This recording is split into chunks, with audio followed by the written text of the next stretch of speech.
Ka tiha e karema I konei tō tātou tohunga take pūtea a Brook Grant I te timatanga o te wiki nei ko te pātai tuatahi ki aia hei whakautu māna ko tēnei nā ara heaha te pēke matua o te motu I whakaheke ai I te taumata huamoni matua.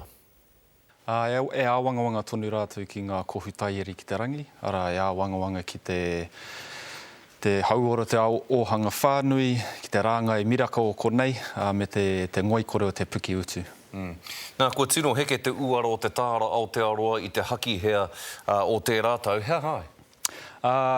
He ohorere no te mākete ki tēnei pāohotanga.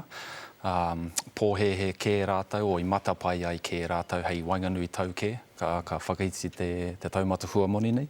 Nā he āhuatanga tērā o ngā mākete pūtea I ngā ohorere ai rātau. Waika hua, waika tohu, ka aro ai rātau, ka nui te aro o ngā mākete ki hea. Nō runga I tēnā, I te nuinga o te wā, ka ngana ai te pēke matua kia tohu pūrangi aho ai ki ngā mākete, kai nuku rere tōtō ai, kai whakararu ai etahi atu mākete.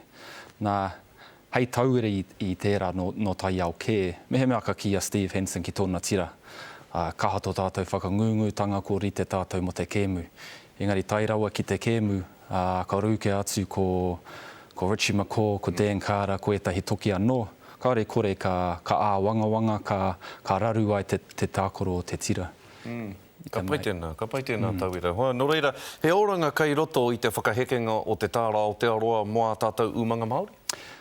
Āna, he mea āwhina e nei mea e rua, te whakaiti o te taumata huamoni me te heke o te tāra. Engari, kai wareware I a tātou, ko uru tonu mai te niho mokoroa ki te ohanga whānui, he ngoikore te hiahia ki etahi mea. Tuarua, meha mea ka aro mai ki te rāngai miraka, e ai ki ngā pūnenga miraka, kai te takiwā o te rima tāra rua takau hinati te utuma Fonterra kia rewa pai ai te waka kai pāmu. Nei tērā wiki pāho ai rātau hei te toru tāra iwa takau pai hinati no aiho, tō rātau matapai. Hioi, he mea āwhina e nei mea e rua, engari he pakanga tonu kei te haere mo te tātou kamupene. Nō reira, hea te pānga mai o e nei huatanga nei, ki te hunga Māori e pena pūtea ana, pēnei au nei e pena nei, te kau tāra ia te wiki. Hea te pānga mai kia mata? He pai te whakatewhatewa I tēnā, kei pōhe tātou he mea pai tēnei mo te iwi katoa. Mo tātou e pena pūtea, he mea ko rakuraku, he āwangawanga tēnei. Matua nei, ki o tātou pēpera kou e pena pūtea ai. Ne, ko oti a rātou te mahi, pena pūtea mo ngā wā e heke mai nei. Nei, ko ki te rātou e mimiti haere te huamoni ka riro ai a rātou. E whakapai ana koe ka whakaheke anō te uara o te tāra Aotearoa? E matapai ai te mākete kia kotahi, kia rua pēr anō hei tēnei tau tonu. Mōku ake, ahakoa ka kotahi ka rua, ka kore pēr ngā whakaiti o te taumata huamoni nei. Ka noho anuhia ngā taumata moni mo te wāroa.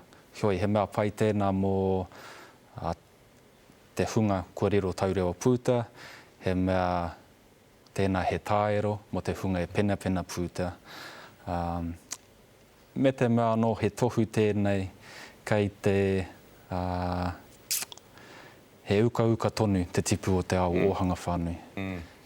Tēnā koe e nā whakamārama katoa e hoa, ngā mihi nui kia koe. Kia ora rā. Kia ora skori.